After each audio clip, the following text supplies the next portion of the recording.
No. Evičko, já bych k nám s dovolením přizvala Patrika, protože jsem tady od divaček dostala prosbu, jestli bychom nemohli zaspívat s Patrikem naši píseň, která se jmenuje Dar z nebes a je vlastně průvodní písničkou našeho dalšího představení, které je právě o životě po životě.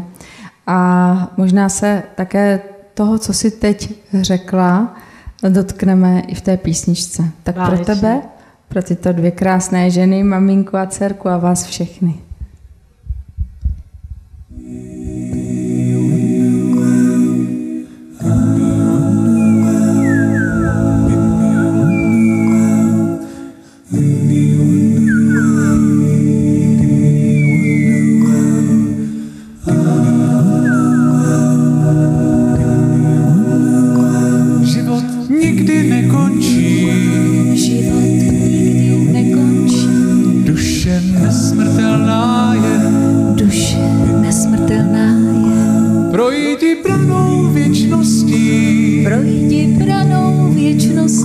Kde se znovu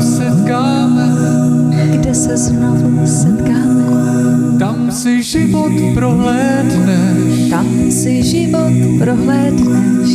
prožiješ, co prožít máš, na svůj osud dohlédneš, na svět znovu se vydáš,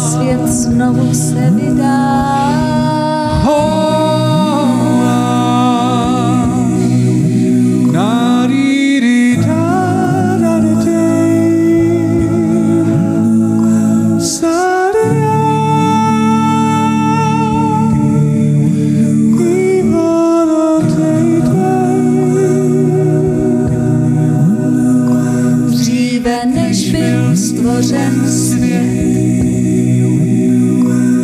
co bylo místo něho. Bůh sám tím místem byl